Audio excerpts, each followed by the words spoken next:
of it all. He is tonight. For from you are all things, and to you are all things. You deserve the glory. Let's sing that one more time together. Tell him he's worthy. You are worthy of it all. That's it. Lift your voice. Come on. You are worthy of it all. For from you are all things, and to you are all things. You deserve the glory. Father, you do deserve the glory tonight. We love you. Thank you for waking us up today, God. Thank you for your grace. Thank you for your love. Thank you for your mercy. Thank you for new beginnings. Thank you for fresh starts, God. You are good, and your goodness is all around us. Thank you for your blessings, God. We love you so much. Speak to us tonight, Father. It's in your name we pray, Jesus. Amen.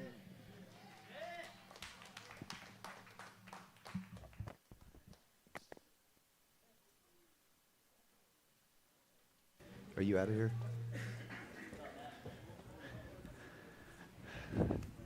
Thank you, Dr. Wiley. Appreciate you. All right. What's up? What's up? Back in the old warehouse. Y'all like it in here? Fitty? You know, man, it really is. It's always neat to come back in here and just remember, you know, and to know, like, it's, you know, I certainly don't like hanging on to the past just for the sake of hanging on to the past, and I'm about growth and about change, but there's just something neat about the transformation that has taken place in this room, and the growth of the program that happened and exploded. And you know, my office used to be back there where case management is now, and I just remember the Lord speaking so clearly to me back there that he was going to do a powerful work. I mean, a miraculous work. And I just remember just these really profound moments, and I believe that, you know, that if you haven't already started to have them, that you will have them. Now, this isn't, you know, something that, you know, I'm telling you that are the, I mean, it was a really marking, kind of unusual moment. I've just, you know, probably had a few of those in my life. But I want you to understand, like, what the culture is, like what God is doing. You know, we is a program, is a faith-based program, and that means a lot of things. And you know, some people ask me, like, hey, why do you think Good Landing worked? You know, like we're, you know, so and so, and we tried a faith-based program, and I'm like, well, here's the difference. Is like, if you take, say, a secular program, right? Like, they've got secular programming, and it's got no Jesus, no God. And I want to be careful, even now as I kind of tread into this. There are really good non-Christian programs that do phenomenal work, 100%. But some of those programs, like, say, like, oh my gosh, like, I see all these Christians showing up at Good Landing. We should do the Christian program too. Like, I mean, if they're blowing up, we might as well do it. And what they'll do is they'll take their exact same programming and they'll run about a 10-minute open windows devotional in the morning, and then all of a sudden that's their Christian track.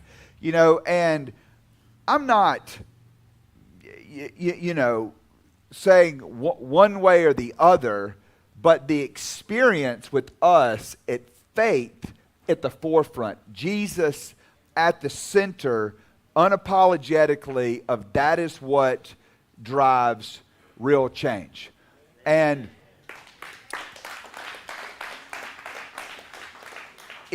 it doesn't mean that it's perfect. It doesn't mean that it is, you know, that it's fail-proof or anything like that. But what it does mean is that we believe legitimately that there is a real God, not some higher power that we decided to make up off the synergy of the group, or, you know, some, you know, just bizarre, abstract, thing that we create, but believe that there's a real God that we can really call on. And that's why we've seen the change that we've seen, and ultimately why you're here tonight. And some of you are listening right now, and you don't have the history that I've got and the change and the transformation that I've seen on this journey. And I'm hoping that tonight serves as an invitation, because here's the deal. You can get off drugs and alcohol purely off behavioral modification, okay? You stay away from play people, play places, and play things, and you'll get clean, 100%. If you can do that, okay?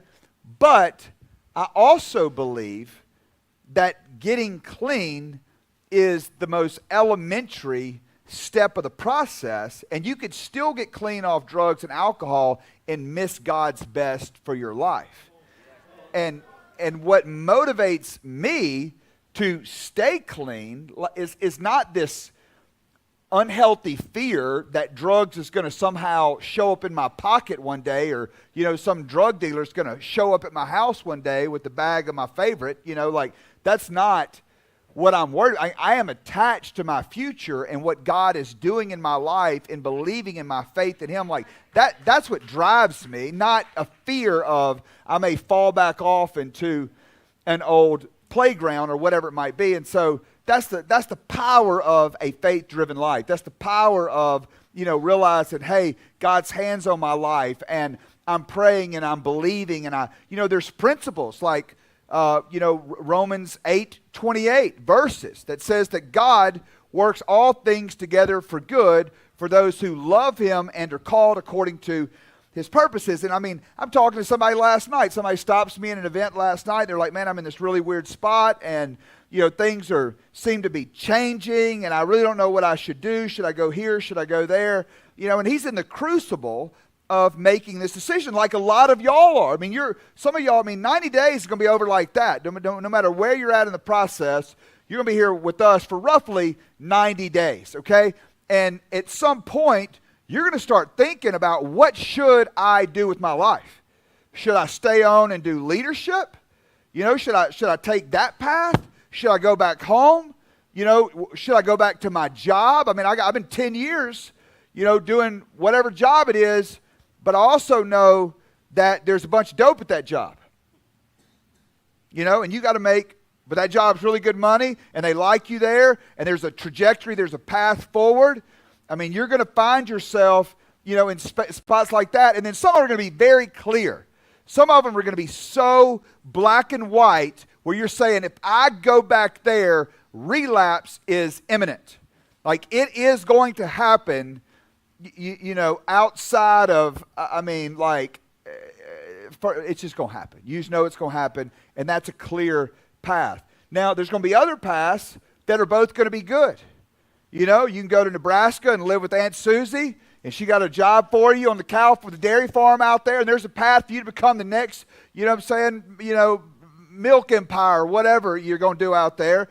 And then you got another path, up in North Georgia to do, something awesome up there. And they're both good paths, but they're still going to be praying and saying, God, speak to me in this, guide me and direct me. And then, I rely a lot on, what's next? Are we going to go to Nashville next? We got 3 locations now. We got a men's program. We got a women's program. We got Gainesville.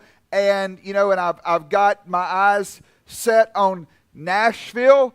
But if I decide Memphis, I'm going to pray about it. I'm going to do the best that I can. I'm going to look at the data, and I'm going to believe that whether I go to Memphis or I go to Nashville or I go to Cincinnati or New Orleans, that God is going to bless it. And even if it wasn't like I missed it, I've got to believe in those principles that God really does work all things together for good. And that takes a lot of pressure off, because I know that I'm sitting here, and He realizes I can only see so far. And I'm going to do the best with what He's given me and what He's revealed to me. I'm going to try to get rid of my pride. I'm going to try to get rid of my selfishness.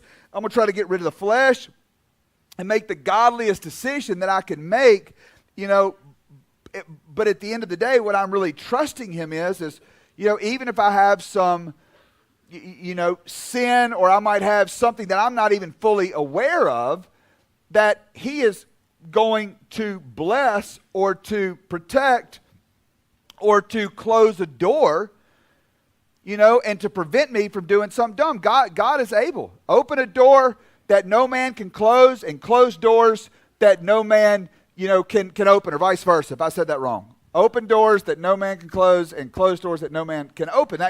That's the prayer for my life. Roadblock the ways to nowhere. I never in a million years would have picked Decula, Georgia. Okay? Anybody that is starting a treatment center pre-2017 that was doing a model like this, not in the midst, there were none, not one. Nothing was over here. It was a graveyard. I picked this because this was the only open door that I had. I look back on that and it would have been a bad decision, but guess what? Nobody starts a treatment center in a glass warehouse and rents 2/3 of a section and then sees the exponential growth that we saw outside of the God factor. That's Romans 8:28.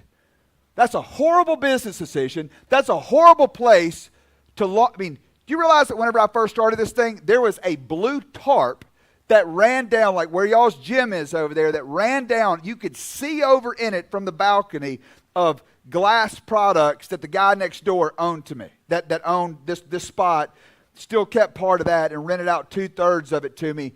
It should have never had one client, much less, what it ended up doing. And we rented that place for $750 a month, and now I own this building, I own the building across the street, and I own the 56 acres out in Gainesville. And and I don't, I say that because, maybe I do have a chip on my shoulder. Maybe I was a meth addict that everybody wrote off, that thought was never going to amount to anything. Yeah, I probably do have a chip on my shoulder. I probably do enjoy the fact that I am living a successful life beyond anything what I thought was possible or what anybody else thought was possible. And I tell you that because if you're here at Good Landing, then guess what? When I'm up here working and I'm up here doing this stuff right here, that is so that you would latch on to that same thing and say that God has it for me as well. You tired of getting laughed at? You tired of being written off and being up in a rehab when everybody else thinks that you're not fit to mow their yard or walk their dog or to be trusted around anything? And society has said, hey, you need to go away for a little bit because you're unmanageable and unruly or whatever it might be. And you had, spouses that wrote you off, parents that wrote you off, kids that wrote you off, whatever it might be. And this becomes a laboratory, if you will allow it, for God to put you back together. And that if you allow it, people get frustrated in me sometimes about how I dress or, what I do or what I drive. And about twice a year, I go absolutely ballistic. I'm not going to do it tonight, okay?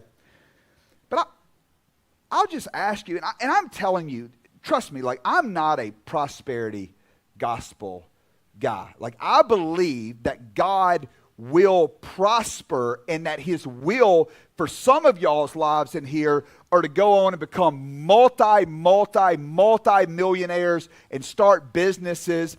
I believe that some of you will go back and live an incredible life as a mid-level manager and have a family and be responsible or whatever it might be. And then I think maybe some of you might go to the mission field in Zimbabwe preaching the gospel and get killed by some headhunting tribe over there. I don't know. You know what I'm saying? But all to the glory of God, and every one of it is I'm telling you, before I did this, God's call in my life was preaching the gospel down here in a freaking trailer park, down here for, you know what I'm saying, for nothing, and preaching down in Bankhead. I remember going down to Bankhead and walking down there with two of my buddies and meeting this house of single moms and these children living in a house, making a connection down there. We went in, we blessed them. I remember the first time doing a service that I'm moving liquor bottles down there in the number one heroin fent drop zone in the United States, and I'm moving liquor bottles where my Bible is placed and preaching off of that porch and watching people get saved and watching people get healed. That's what I was doing with my life before. You know what? And if it never would have gotten any bigger than that, that would have been just fine. That would have been an honorable, good life given to the Lord. I don't know what it's going to be, but the one thing that I will tell you is I'll ask you, who do you want to hear the message from? You know, I mean, I'm just thinking I know who I listen to on my podcast. I don't listen to people who are borderline bankrupt, that can't pay their mortgage, that don't know which way's up, you know, that can't stop overspending, that have broken relationships everywhere they freaking turn, or posturing, or pretending to be somebody that they're not. I want to listen to proven, tested leaders that have been consistent over time, that have been producing results, that have a life that I look at and that I say, hey, I want to learn from it, at least in that area where I believe that they are a subject matter expert, okay? I'm not sitting up here tonight trying to tell you how to have the best marriage on the planet. You want to know why? Because I don't have it. You know what I'm saying? I've got a solid marriage. I've got, I've got 6 children. I think I'm a good dad, but you're not going to see me headlining a freaking marriage conference, okay?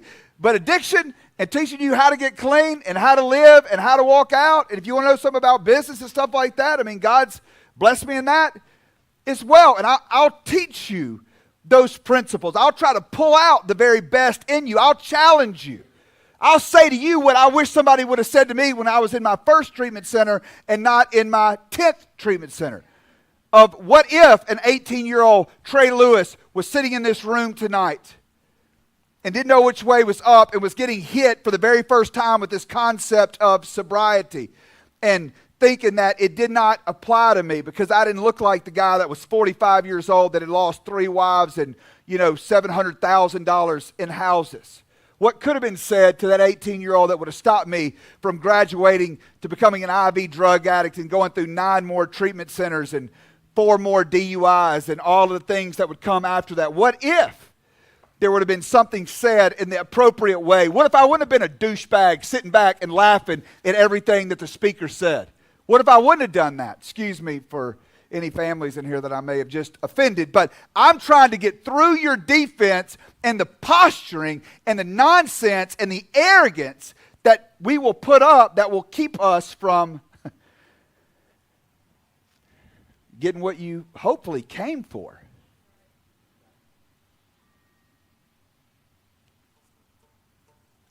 So, I'm going to run you through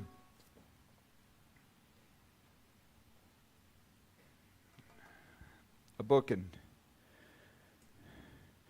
2 Kings 5. We're going to run through this chapter real quick. 26 verses. I was thinking about what to talk with y'all about tonight. And I don't know, and I hear some leaders say, don't find yourself in the narrative, read scripture, whatever. I'm telling you, find yourself in the narrative. Find yourself in the narrative. I don't,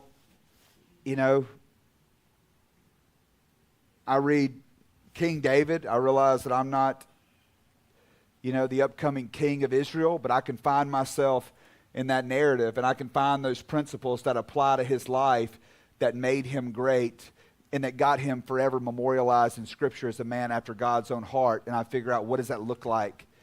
What does that need to look like walked out in my life? Yeah? I want you to find this. This is a story of a great military commander that got sick. Turn those freaking phones off. 2 Kings 5. Now Naaman was commander of the army of the king of Aram. He was a great man in the sight of his master and highly regarded, because through him the Lord had given victory to Aram. He was a valiant soldier, but he had leprosy. So if you can get a picture of this great man that had conquered, that had all of these military conquests, highly decorated, ribbons for days, brass for days, stripes for days, walking around with all of this status and an entourage and great honor and great respect, but he had at the time an incurable disease, which now, from what I understand in my trips over to India, they have real leper colonies that are still over there that $100 US dollars will cure leprosy. But at this day, in this time, it was an incurable disease. And whenever you had it, and people found out that you had it, you had to let people know. You walk into a room like this, you'd have to start yelling, unclean, unclean, unclean. You'd have to let everybody know that you had an incurable, contagious disease. As medicine would define addiction, and it's why that you see nurse practitioners on staff, it's why you see doctors on staff, it's why your insurance pays for the treatment that you receive, is because they diagnose it as an incurable disease. Now, whatever your philosophy is on that, can the Lord heal you and make all things new? You're absolutely right. But I will also tell you, if I go put alcohol and drugs back in this cured, newly created body, I will go back to that demon that I was before I went into treatment, okay? So do not get confused in all of that. And so in so many ways, some of you that are in this room have already done great things. I mean, I have had people that have flown in here on private jets. I have had pastors that have been in here. I had a bishop I had a bishop in here that ran a huge church. I mean, I've seen them all. I have seen everybody that you can imagine, professional athletes, D1 athletes. I mean, I've seen them all that have been in here.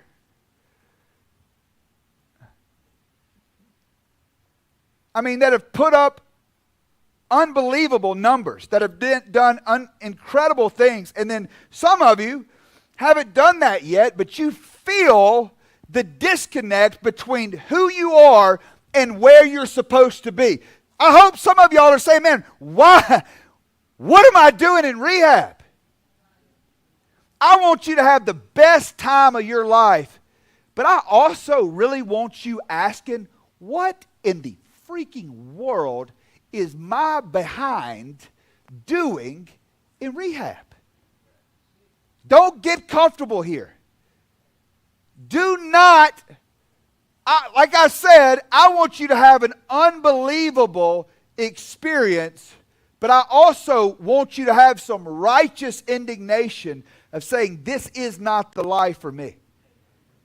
This is not it. This is not it. This is not the plan. And I'll tell you, you're better than this. You're better than this. God has a better plan for you than this, for you to be in this perpetual freaking, cycle of coming in and out of these places. And I want to help break it in your life. I am here to serve you. Do you understand that? I'm not here to lord over you. I'm not on this stupid stage to make myself feel cool or anything like that. These stages, I love them, because this is like God's design and the foolishness of preaching, but I hate them because they oftentimes make people seem way cooler than they really are. Don't be fooled by these freaking stages. I got much to say about the stage, but I will just, dude, look, I'm supposed to speak tonight on the rehab. Landon and I are eating lunch today, right? We're walking into lunch. My favorite place, ate there all the time. 5-minute walk from my house. I walk into lunch. This guy's stinking day drinking, okay? He's in cowboy boots. He's drinking. Guy's little girlfriend, they're sitting at the bar. I'm going in to get my little salmon salad. L salad and salmon, by the way, okay? Salmon salad. I'm from Mississippi. Salmon salad. I'm walking in, right? And this guy, at this moment, is wanting to punk me out. And what he's done, he's got some drinks in him. He doesn't even realize how much that I love to go upside his head, okay? And I'm walking in, I love God. I got to preach tonight, and I'm like, this dude is over here looking at me like I am the scum of the earth, and he's trying to be cool in front of his girlfriend, right? And I'm like, I'm about to take the bait. Like, I am straight up about to take the bait, and I'm sitting there processing. I don't want you to think like I floated in on Bible verses and angels up in here tonight. I am that close to knocking somebody's freaking teeth out an hour ago. You're like, Trey, I'm out of here. I'm checking out this, going to a different rehab. You're clearly crazy. I just don't want you, I don't know what you might be thinking about me, but I just want you to understand I got 11 years clean. I own the largest rehab in the United States, and I'm fighting the same crap that you're fighting. Okay? So, like, if you get it wrong, like, we'll have a bad day and you know what I'm saying, you do something sideways or whatever. Don't think like, man, you got to learn how, like, yeah, I got to get better. You know what I'm saying? Something, it showed me something on the inside of me needs to get more dialed in spiritually. Something on the inside of me needs to be able to look at that and see it from a different perspective and me not get in my pride. But at the same time, all I'm trying to do is just like, I can sit there and try to over-spiritualize. At the end of the day, like, I'm a man, you're a man. You know what I'm saying? You're women, right? You're not a man, you're women, okay? You better be women up there. And what you're just going to deal with all the same stuff, and I don't want you thinking I'm trying to give you some lesson and then I'm like up here on some completely different plane or whatever it might be. And that's why I'm just trying to just let you understand and be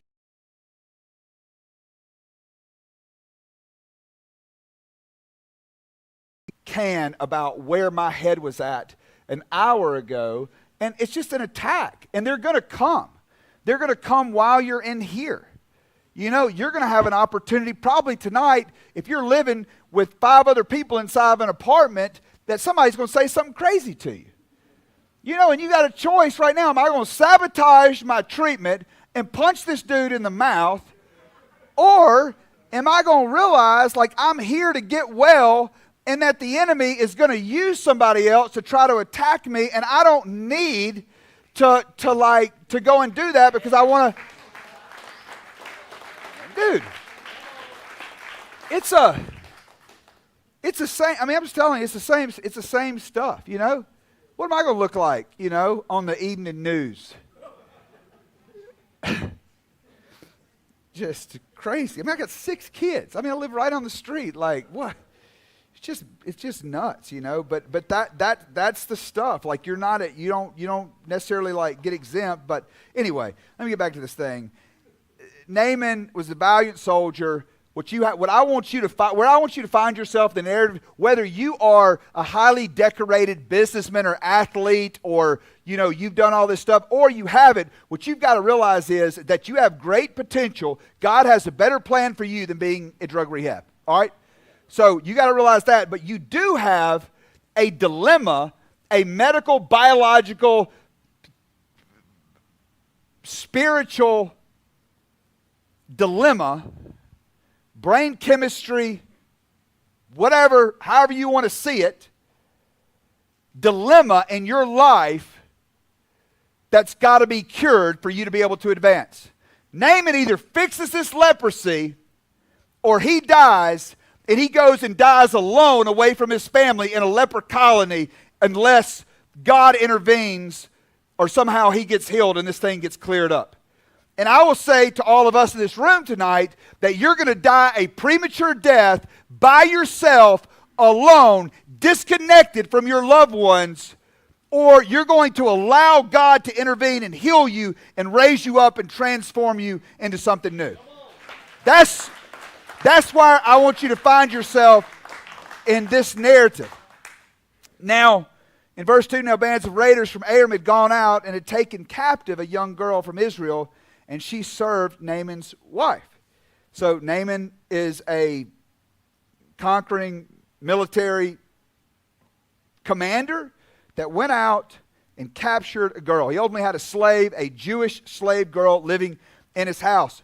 The slave girl said to her mistress, "If only my master would see the prophet who is in Samaria, he would cure him of his leprosy." Naaman went to his master and told him what the girl from Israel had said. by all means go, the king of Aram replied. I will send a letter to the king of Israel. So Naaman left, taking with him talents of silver, 6,000 shekels of gold, and 10 sets of clothing. The letter that he took to the king of Israel read, with this letter I am sending my servant Naaman to you so that you may cure him of his leprosy. Here's what's so fascinating, right? Look, if I'm in good health and I feel great and I'm walking through my house, and the housekeeper, or the guy that's doing the yard or whatever it might be, it's like, hey, Trey, you ought to go check out, so-and-so wellness center down the street. I'm like, okay. You know what I'm saying? Like, you're an idiot. Like, why are you even talking to me? Why are you even talking to me about this? Okay? Now, this man's sick. I got a feeling that he's not taking any medical advice, from the house girl, that he enslaved and brought in there. But now that he's in a desperate situation, now he's looking for anything that he can hope on. That produces desperation. That produces humility when we find ourselves with our backs against the wall. I don't want you to necessarily be fear-driven, but I want you to fully understand the sober weight of you get this right or you die or you go back to prison or go to prison. That's it. This thing doesn't play out at some point where you finally mellow down, and go to a 3 beer a night guy and ride off into the sunset, and become just kind of a low impact. No, this thing goes down in flames. You don't end up here because you were having like a little rough patch. You end up here because this thing is burned down to the ground. And now you are here in one of God's last attempts to get your attention to say, hey, here's the way out, or you die. Like, he's tried to get your attention many times, And that's how he'll normally start, right? Little pebbles, like little whispers, like, hey man, hey girl, hey, this is not, We're blowing through all those checkpoints, We just hit the freaking gas like we ain't even listening. We're blowing through every bit of those, blowing them out of the way. And he is like, look, like there's one more right here, and then you are going off the cliff. And this is one of his moments where he's trying to throw a brick. And I don't know, maybe you got a couple more overdoses in you. Maybe you got a couple more stints in prison or, divorces or whatever. But I promise you, you don't know, and I'm telling you, it only gets worse after here. You have got a condition that you've got to deal with, and that condition is what it should do, is like it did with Naaman right here. If Naaman is in health and he has no leprosy on his body, do you think that he's listening to this girl? Probably not. I'm probably not listening to her. I don't think that you're listening to her. More than likely, you're not showing up on Friday night to hear some dude from Mississippi in a green good landing jacket, if your back went against the wall. You're like, I didn't even have a choice to be here tonight, but either way, I'm here. But what I'm saying is I'm probably making a whole lot more sense to you right now than if you would have had a pocket full of dope 3 months ago and a pocket full of money. You probably ain't worried about what I got to say. I mean, you're probably like, bro, turn that dude down quick. Get him off of the radio. Whatever Facebook Live that just turn him off. He's killing my high. Get him out of here. But now that it's gone down in flames, phone man. I'm just kidding. I'm totally kidding. I love you. I'm totally kidding. I get it, man. I wouldn't be surprised if my phone doesn't go off. I'm totally kidding, dude. It's all good. Sorry. I know I'm dealing with all my stuff. You know what I'm saying? I need it. Somebody get me on that clinical schedule. Meet with one of these therapists. All right. So 4, we're going to move. Naaman went to his master, all right, did the thing, sent the money. You know what I'm saying? And so also, he's showing up with money. I mean, he's like, man, I'm not just coming up into this situation like, hey, fix me, heal me. Like, I realize that my life is so valuable that I'm willing to give whatever. Okay? Look, I ain't about to pull the offering plate out or none of that stuff right here, okay? But what I am telling you is that when you understand how valuable that your life is, And again, for some of y'all that have been close to death, some of y'all when you have overdosed before, like I have, and you realize that thing is taking you over, at that moment you're not as tough as you think you are when you start freaking hitting those brakes and trying to back out of something, when you can feel that it's taken over your body and you're hoping to God that somebody around us with some Narcan, or you're going to be able to ride this thing out to the other side. Or whatever other situation that you found yourself in that you felt like that you were going to die. It is, you posture all you want to in here. You ain't tough in that moment. I wasn't tough in that moment. I was scared to death in that moment. And you realize how valuable and how precious life really is. You find yourself sitting by somebody's deathbed whenever they're getting ready to step off into eternity. And you realize in that moment, man, it's not about politics. It's not about sports teams. It is about, did they know Jesus? Did they have a relationship? Ain't about anything else but that. And it puts everything into perspective. So he shows up, and he's got money, and he's wanting to show, man, whatever it takes. And that's the way that you've got to look at this season.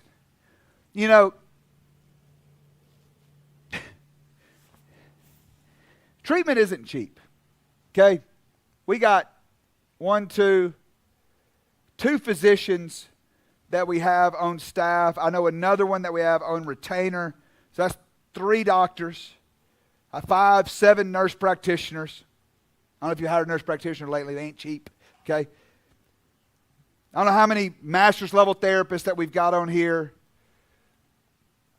High level people that are willing to work. Like, this isn't a mistake that this thing pulls off the way that it does. Okay? And so therefore it is a fee to be able to get in here, right? Y'all let him go. Just let him go. And so you start to run the numbers.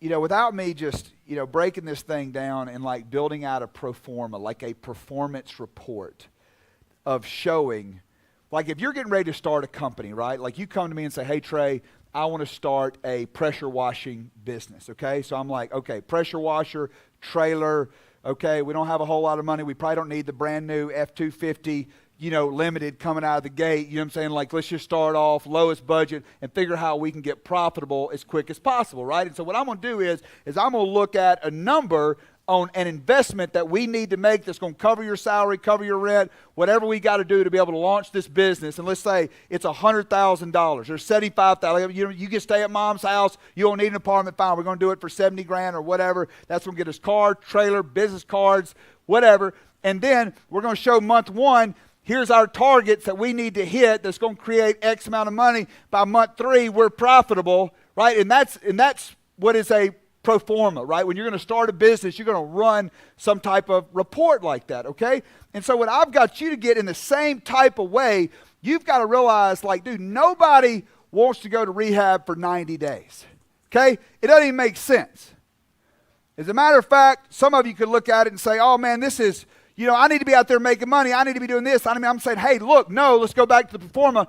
You have not been doing that. So now you're going to make an investment of 90 days. You're going to give X amount of money, whatever opportunity cost that you missed by not being out there. But what I'm saying is, if you don't get this right, then you're going to fail at month 5, and then you're going to go to jail or you're going to go somewhere else, and it's going to cost you so much more money by not doing it right now.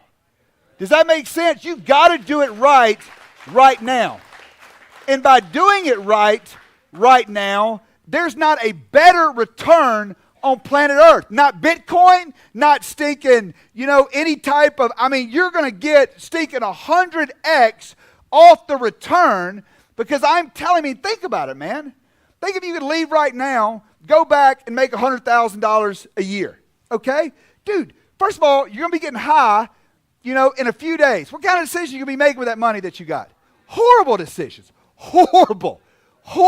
I had a guy who's a business owner in here. He got out. Man, this guy was I could have hired this guy. He's one of the most high-performing salespeople that I'd ever come across. He goes out, has his own business, goes out and buys a truck that he can't afford. You know what I'm saying? I mean, I'm just like, and you want to know why? Because he was buzzed one night, thought he wanted a jacked up, loaded F-250, and goes down to Aikens and gets himself in a stinking payment that he can't afford. Because he's drinking. What if he had got it right? What if he had got it right here, not done that, gone out and bought him a stinking Toyota Tacoma, generated, you know what I'm saying, and then now, let's say that he was still alive, because he's not, would have got the Toyota Tacoma. I mean, how much earning power did he lose by giving up some of the best years of his life? Because he's dead now.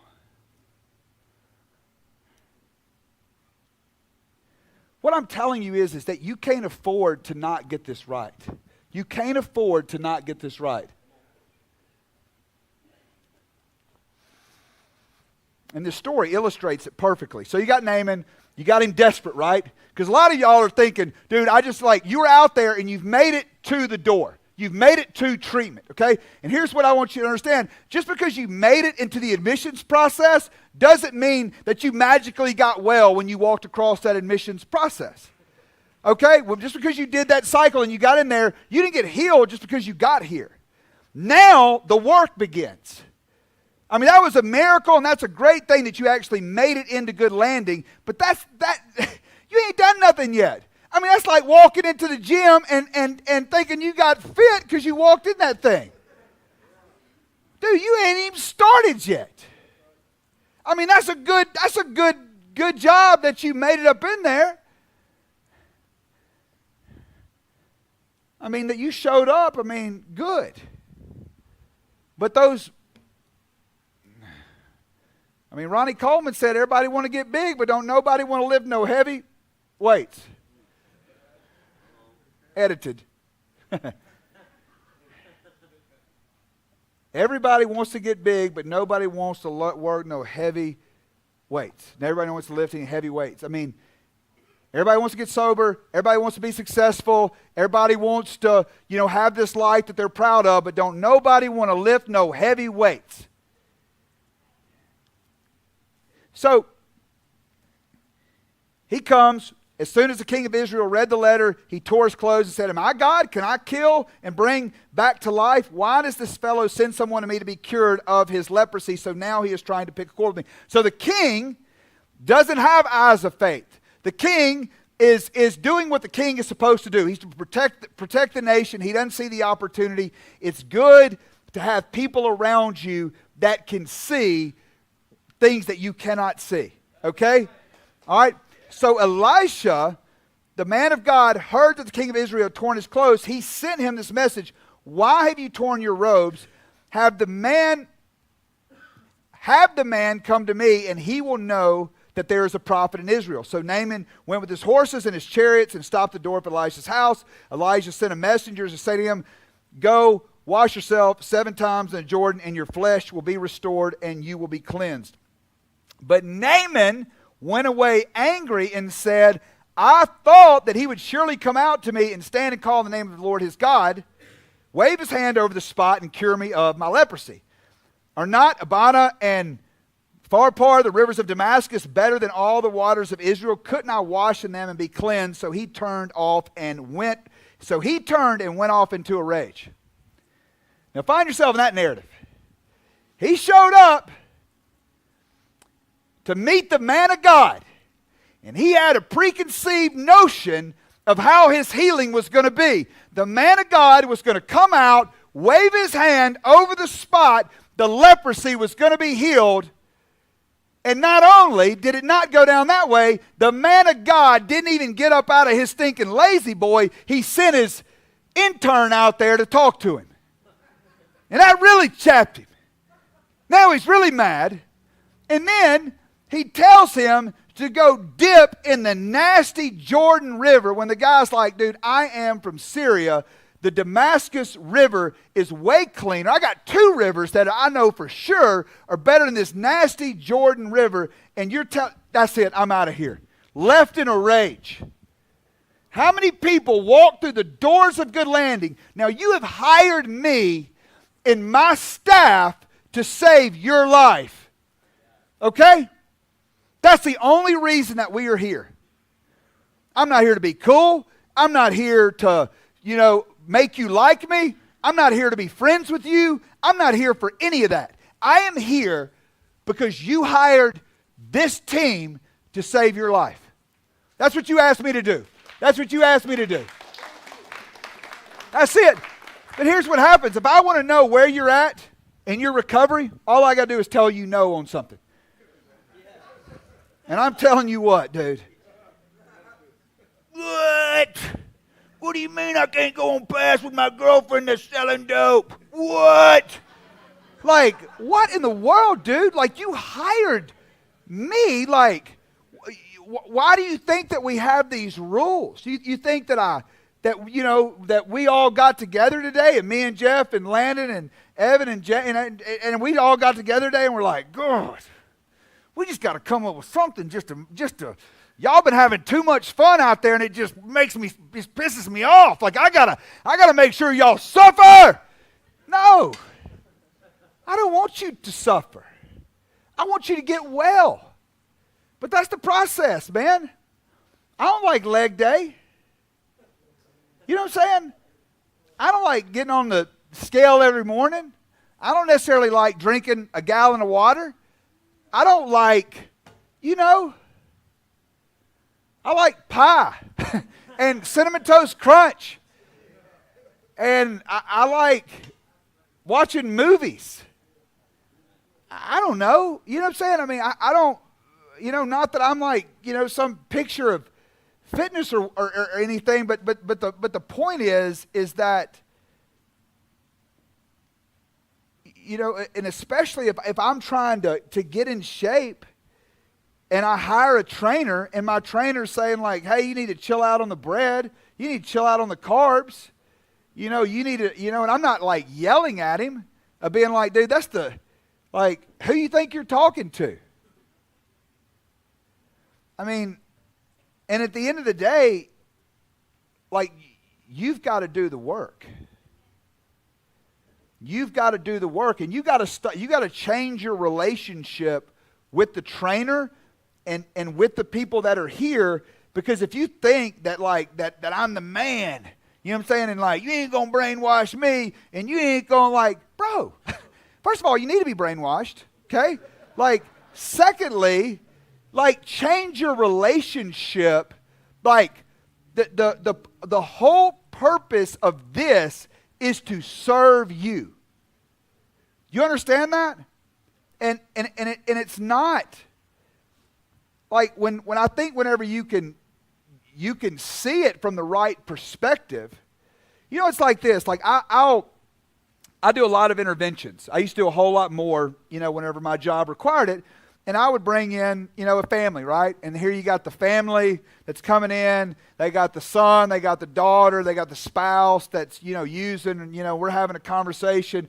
It starts off and they're like at each other's throats, and especially, the person that is coming in to treatment is like, you don't understand, and you've been this, and you've been that, and you've done this, and you've done that. I'm like, hey, Hold on a second. Hold on a second.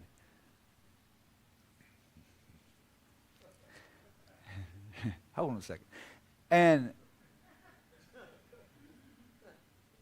I'm like, do you realize that your parents right now that you hate and can't stand are the only people on planet Earth right now that are actually fighting for you? Like, I know that you don't like to hear what they have to say, and it's the last thing that you want to do is come into this facility, but those are the only people right now. You think that they got up today and were like, I want to ruin, little Jimmy's life? No. They love you. And we'll get so confused that we will hate and go to war with the people who actually love us and care about us, and it doesn't mean that they're perfect. but we'll go to war against them and then turn all our loyalty and our love, if you will, to those that are on the streets and that are, you know. I mean, I remember that. Think about it. So many of you at 18 years old, man, your family did all this stuff to set you up to succeed. And then there you are showing more love and more loyalty to these idiots that might have your back in a fight, but that are actually feeding you the stuff that's going to kill you, and you've turned your back on your own family.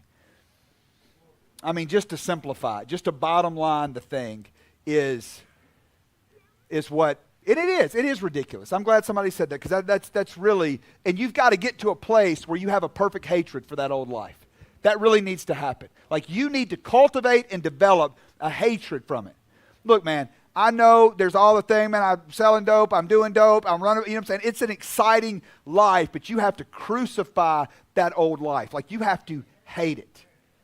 Like, I tell my story now, not that I would wear the image or the identity, you know, of some guy that used to do dope or sell dope or whatever it was. I tell that story now to let other people know that there's hope. Not because I think that it's some badge of honor, you know. I don't think that it's cool that I went to 10 treatment centers. I promise you that. I tell that for your sake. That's the only reason I talk about that. If it was not for this treatment center and for me, you would never hear me running around dropping off. I went to 10 treatment centers. I think it's the worst, dumbest, horrible. Like, I'm not saying that that's the model. I'll tell that to build hope. I want you to get it on your first one. Whatever number this is, I want this to be your last one. You ain't been to 10, like, it's no... I mean, it's honestly idiotic that I could not get it on the first one. It should have been no convincing. At that point, when I walked in weighing 120 pounds with my stinking hands shaking like this, looking like Skeletor, you know, walking up in my very first treatment center. I dated myself. Y'all probably don't even know. He-Man, y'all don't even know, do you? Sorry. Thank you. Like, my dad watched that. Anyway. But, you know, I mean, just... it shouldn't have been any convincing. All the data shows you do not make it out of this thing alive if you keep messing with it. That's a powerful statement. That's a strong statement for me to make from that platform. If I thought that, hey, you know, it's like 50-50, you know, we can teach, you know, the Budweiser maintenance program or something like that, I promise you, I'd offer it. I would offer it. 100%. That's what used to always get me. I never wanted to go back to illicit drugs. I never wanted to go to a trap house. I just want to drink a few beers. And I'm telling you, I tried it, self-willed it, did everything. Never worked. Everybody else go home midnight, I'd stay up for a week. It never, I am your research and development team. It does not work. It never works. Okay? Anyway, Naaman was angry. He had this idea of what it was going to, all of y'all had a preconceived idea of what you thought treatment was going to look like. You know, some of you like the way that we do it here. Some of you are offended by it. Some of you don't like the style, whatever it might be. But what you've got to do is get to a place where you're saying, man, I don't care what it looks like, what kind of package that it's in. If that is the medicine, whether it is your favorite type of medicine, there used to be some antibiotic called C-Chlor. I love C-Chlor. If I got that back in the day, it was this pink, syrupy, whatever. It should have been candy. I love that. I hated Dimetapp. All right? Dimetapp was this grape, nasty, whatever, and I didn't like Dimetapp. Guess what? Both of them cured my cold. But both of them did whatever they were supposed to do with whatever I was dealing with. Cold's a virus, you know what I'm saying? I'm not a nurse practitioner, okay? But my point is that no matter what you perceived or preconceived as what you thought treatment ought to look like, don't let those strongholds and those ideas of what you think that it's got to look like keep you from getting your healing. Okay? God will offend you. I mean, when I got lost in the woods, I told that story a couple weeks ago when I was hunting with my kid, and I'm yelling out for help like a moron. I got so desperate that this very self-sufficient, able man is with my 5-year-old son, 5-year-old son at the time, yelling out in the middle of the woods for help. I mean, I was desperate. It was cold, it was getting dark, and I knew that I was about to spend the night in the woods. I did not want to spend the night in those woods out there on thousands of acres next to the Mississippi River, and I didn't know which way I was going. And I cried out, and the most least likely hero was the one who was like, hey man, I'm over here. He didn't look like what I thought would have been the rescue party that was going to, lead me and my kid out of the woods that night. You think all those hostages that they just released from Hamas over in Israel, you think they cared what uniform showed up to save them or deliver them? You think if the wrong, color would have showed up or something that they would have resisted that? No. They were looking for somebody to come and save them, to get them out of those holes with that wicked terrorist regime. You are being held by a wicked terrorist regime called addiction, called the devil, called demons that are trying to actively destroy your life. Are you not tired of suffering? Are you not tired of the psychosis? Are you not tired of running from things that don't exist? Are you not tired of failing? Are you not tired of burning down marriages? Are you not tired of not being able to be there for your kids? That is what is called terrorism. That is what is called slavery. That is what is called bondage. That is what it's called whenever you don't get to choose anymore, that you have forfeited your ability to be able to choose, and it controls you. I mean, how many holidays did you know that you had a deadline or a work when you were supposed to be there and drugs made you stay? The dope man was late, and you know you got your kid waiting on you. The dope man is late, and you know you got Christmas dinner. The dope man is late, and you know you got to be to work. Slavery. And that should produce desperation in your life. That should produce desperation in your life. Naaman's servants, thank God for people in your life like that. One of his servants went to him and said, my father, if the prophet had told you to do something great, would you not have done it? How much more then when he tells you, wash and be cleansed? Dude, this is one of your buddies when you're so mad and you're enraged and you're about to walk out the door and burn the whole thing down again, and somebody's like, hey man, settle down. Settle down. Bro, God put you here. He put you here. He is going to do a work. I know you're mad. I know you don't like what your counselor said. I know that you don't like that your nurse practitioner just told you that you don't need to be on Xanax. God.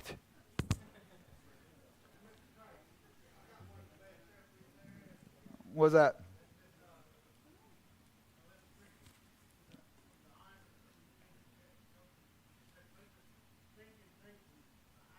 That's right. Exactly right. And that's all this is. This guy's thinking is about to get him killed. The way this guy is perceiving this issue, if he didn't have somebody that gets in front of him and says, hey, stop, man, think about this before you go and tear it all up again, he's got somebody in front of him telling him, man, hey, chill out.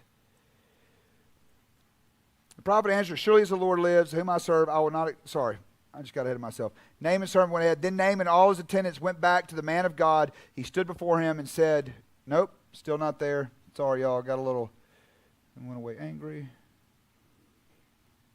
So check this out, verse 14, right?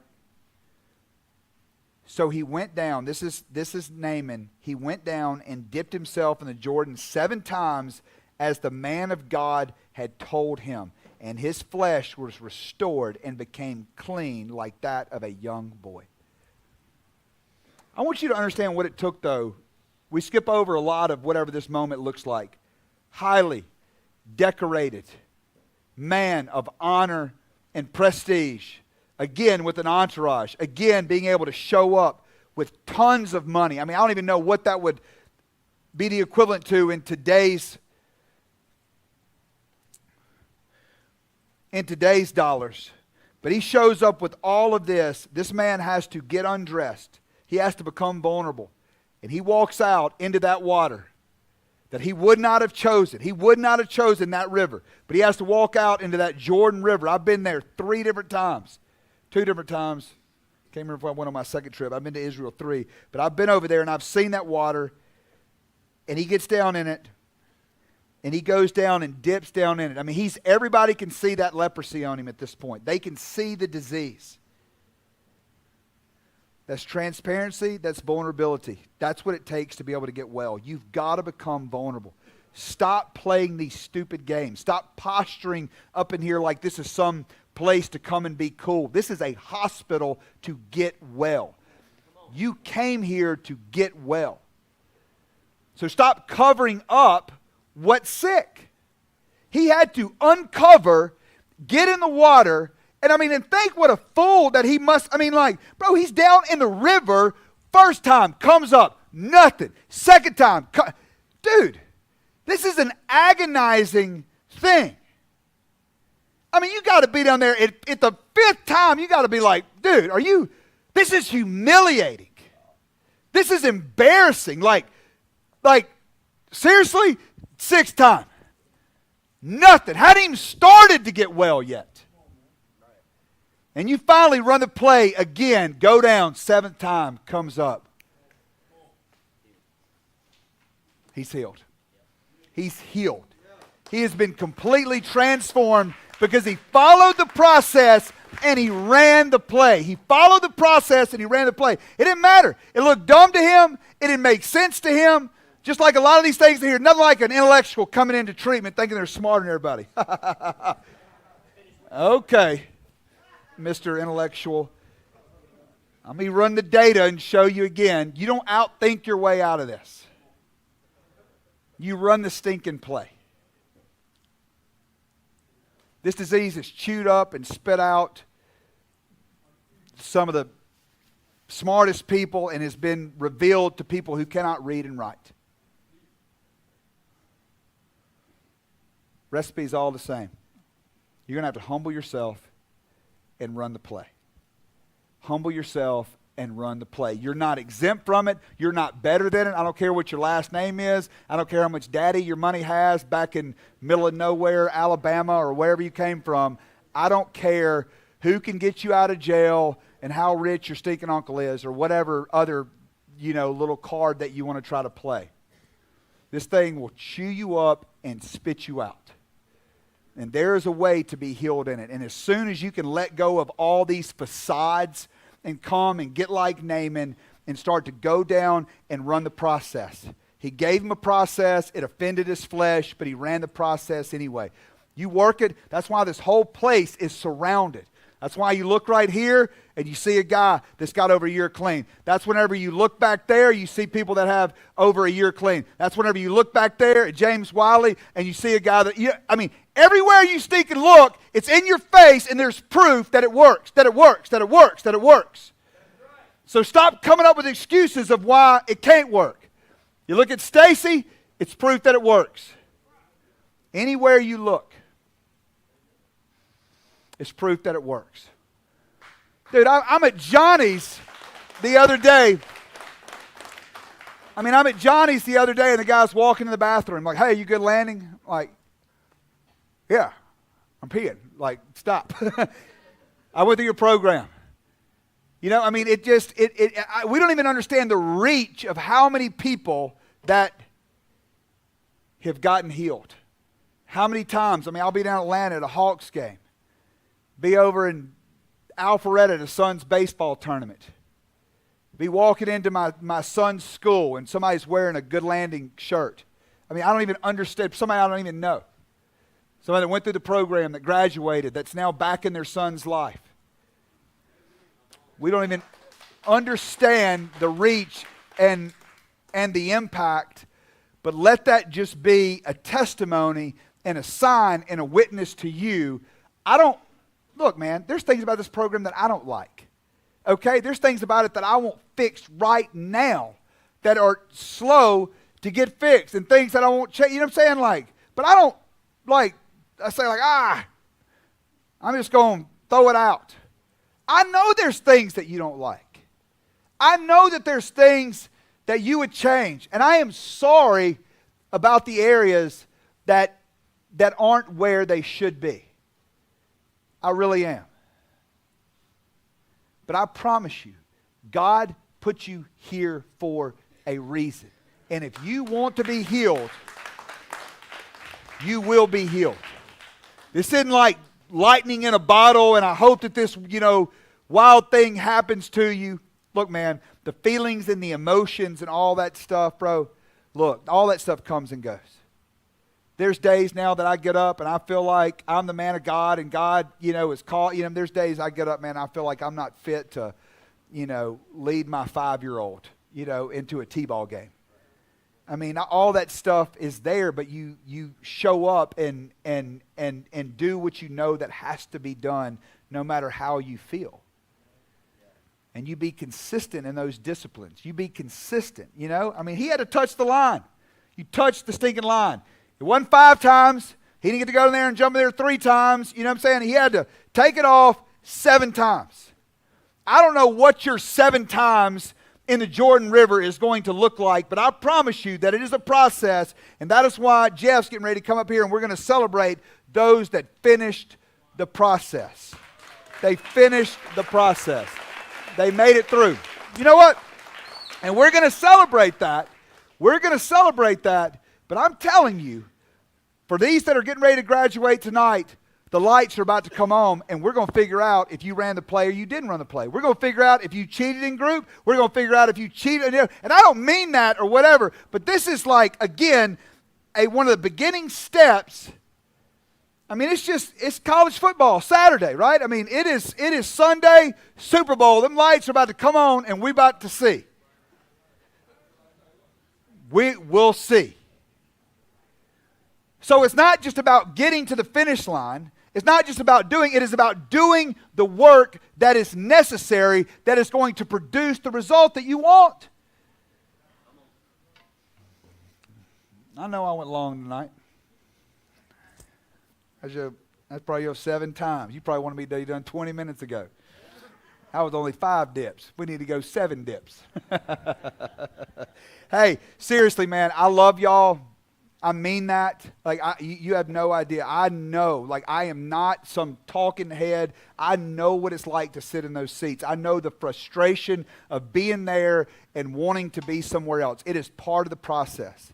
It is a beautiful part of the process. Look, I'm telling you. The last thing I'm going to say, okay? You pay now or you pay double later.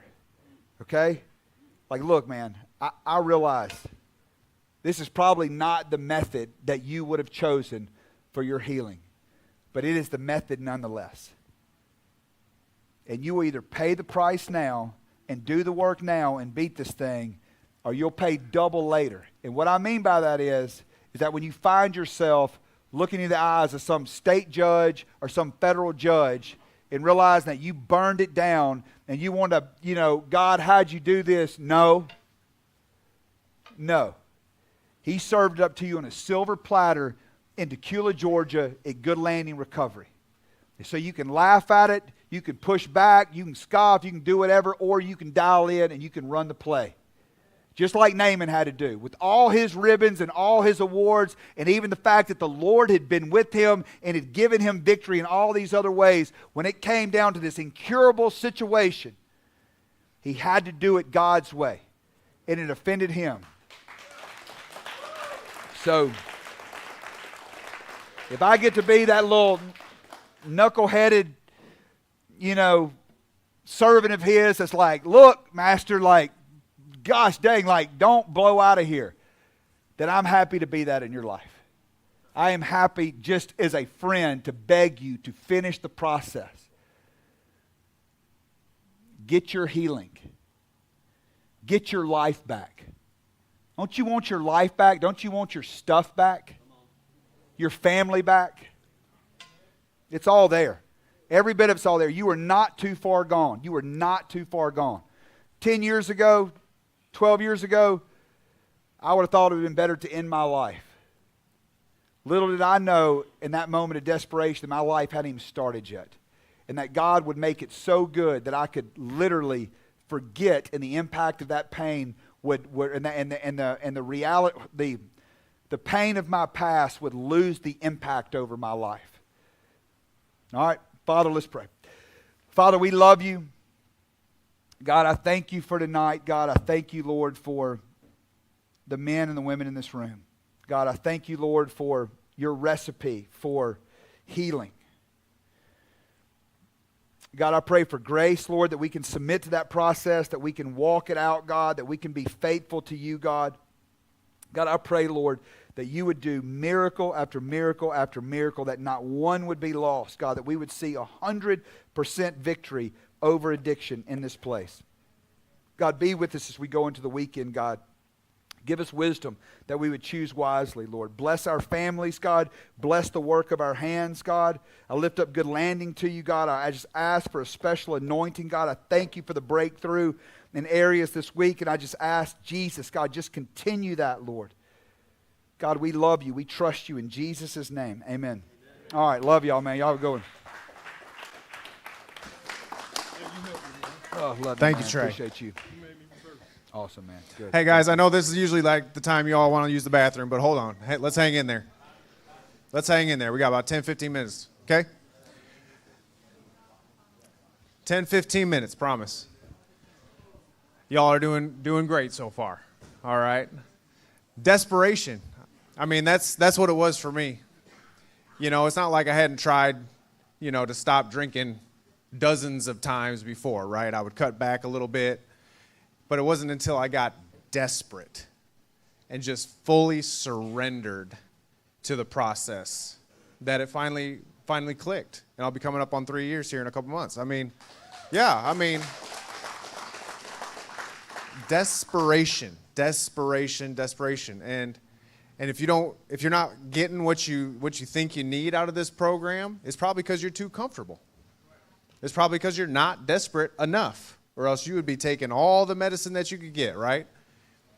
We could go till 8 o'clock tonight, and you'd be like, I need more.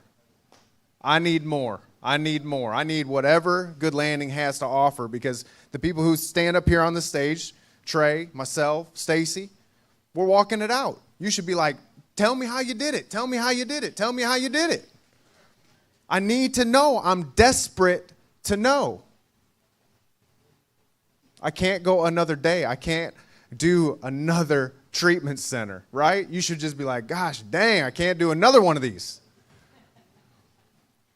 This needs to be the last one. This has got to be the last one. It's got to be the last time. I see it. It's got to be the last time. I can't do it anymore.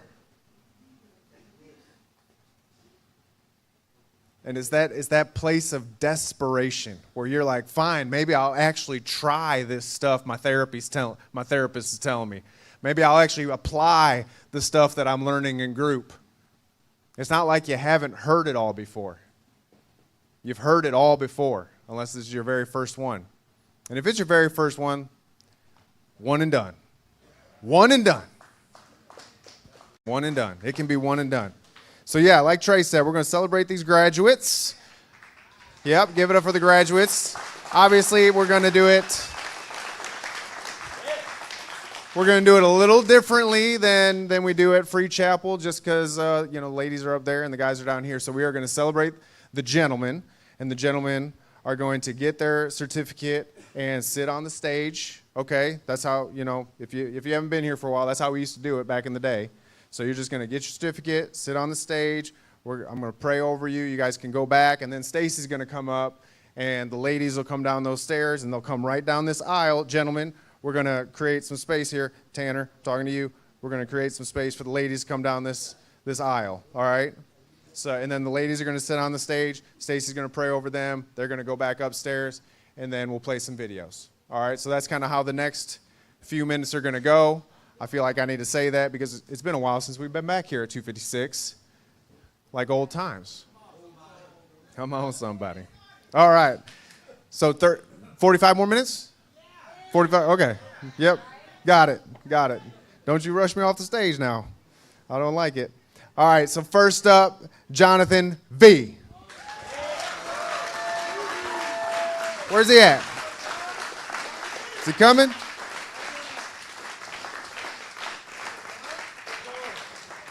Congratulations, buddy. Good job. Go ahead, take a seat. Take a seat. Good. Next up, got family in the house. Satch M.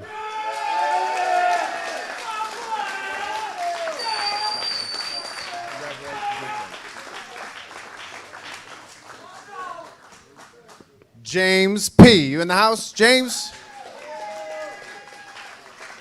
James make it in tonight? James didn't make it in tonight? All right, James, you watching? Got it. Congratulations. Oh, okay. Hiram S. Did I get it? There we go.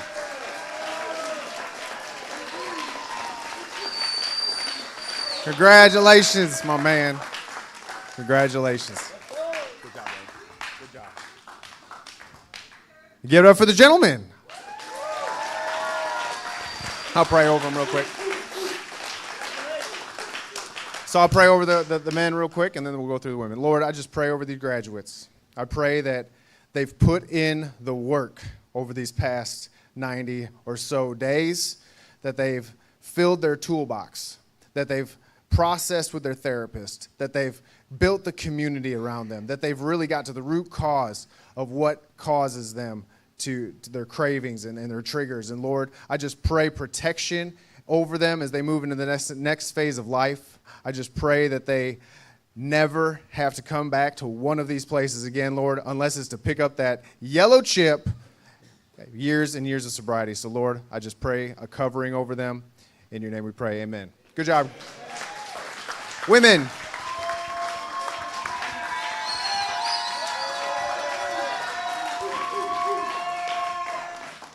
All right, first we have Miss Rebecca H.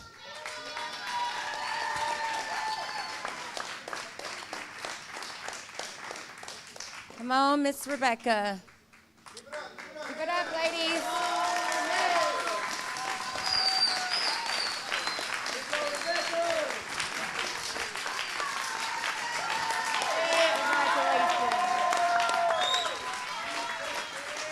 Miss Maritza S. Come on, Maritza.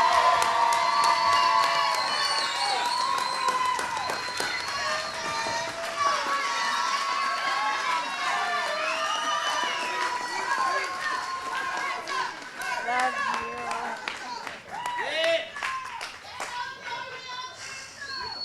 you. Miss Rose B. Come on, Rose.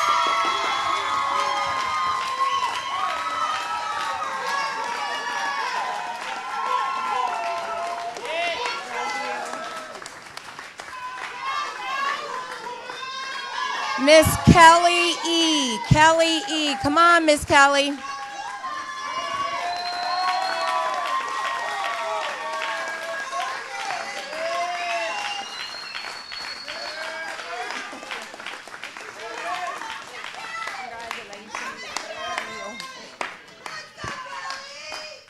Miss Chastity P. Chastity P. She has already gone home. Congratulations, Chastity.